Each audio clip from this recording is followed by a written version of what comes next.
S'adapter à son environnement professionnel n'est pas toujours évident, surtout lorsque vos collègues partagent des traditions ou des cultures différentes de la vôtre. Mais il est important et pourtant nécessaire donc de collaborer, si possible, dans des meilleures conditions. Alors justement, vous avez besoin de quelques conseils. Notre invité en direct avec nous, qui s'appelle Patrick Grahan, il est business coach, qui m'a rejoint donc sur ce plateau. Patrick, merci de nous rejoindre, on dirait, dans BBC Kasheko. Alors, quand on parle de multiculturalisme, à quoi fait-on concrètement allusion? Merci de me recevoir. Et cette problématique aujourd'hui est mondiale dans le monde du travail. Multiculturalisme est un mot un peu difficile à prononcer, qui signifie simplement qu'on n'est pas uniforme dans le monde du travail. Mais il y a une façon de le voir. Avant, on le voyait simplement sous le couvert du genre, ou de l'appartenance à la race. Aujourd'hui, c'est un peu plus complexe. Déjà, il faut penser également au gap générationnel.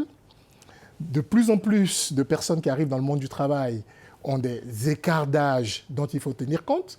D'aucuns parlent de la génération TikTok. Ben, ils sont dans le monde du travail. Il faut également penser à la subculture, la sous-culture, c'est-à-dire une culture de rue qui va se retrouver dans un monde de travail avec une culture un peu plus classique. Donc c'est tout cet environnement qu'il appartient au chef d'entreprise d'orchestrer pour que son activité fonctionne. Alors aujourd'hui, est-ce que ça a un effet de mode pour certaines entreprises ou c'est une réalité selon votre expérience? C'est une réalité. Maintenant, chaque entreprise a sa façon d'y adhérer. C'est vrai que la plupart des entreprises restent encore très en retrait de l'intégration des différentes cultures qu'elles ont en leur sein.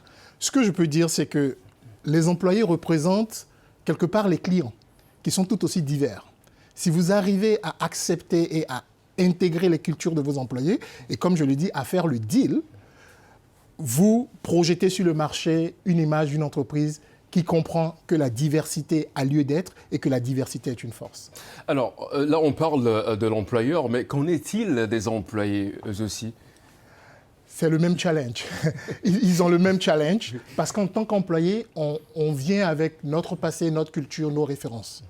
Et on se confronte du jour au lendemain avec quelqu'un qui a certainement d'autres références, d'autres cultures, d'autres façons de penser. Et donc, ça oblige l'employé à également faire le deal, c'est-à-dire, et comme je l'expliquerai, à accepter que l'autre est une richesse et qu'on n'est pas tous uniformes. Mais alors, ça prend forcément de temps parfois pour y aller, pour y parvenir? Pour y parvenir, ça prend du temps. Et c'est pour ça que je reviens sur le DEAL. Le D qui est, il faut une décision. Il faut une décision du business qui décide que les cultures vont être intégrées à la façon de travailler. Donc ça, c'est le D, d'accepter la diversité. Ensuite, il faut les écouter. Il ne suffit pas de faire rentrer une personne avec un chapeau et dire « j'ai tické la box ». Non, une fois qu'on a fait rentrer la personne avec le chapeau, il faut être capable de l'écouter, ce qui est le E. Écouter, c'est une chose, il faut aussi l'accepter. On a des entreprises qui s'arrêtent à l'écoute, donc elles organisent des forums, prennent de belles photos, mais quand il s'agit d'accepter ce qui est dit, ça devient un challenge. Oui. Et le L, qui est réellement le top, c'est de les légitimer. Il faut que chacun puisse rentrer dans le lieu de travail en se disant « je suis accepté, je suis voulu, je suis légitime, même si je suis différent, même si j'ai des backgrounds différents ». Et à partir de là, les études ont montré que c'est un vrai boost pour la productivité et pour la créativité en entreprise. Et comment on fait rapidement pour que ça soit durable dans le temps? Pour que ce soit durable dans le temps, il faut une vraie communication autour de cela. Il faut que les valeurs de l'entreprise s'alignent à l'acceptation des différentes cultures. Et généralement, ce que les entreprises qui ont réussi font, c'est de le mettre clairement dans leurs valeurs et de s'assurer que les personnes déviantes qui n'acceptent pas cette culture soient retirées de l'entreprise ou soit...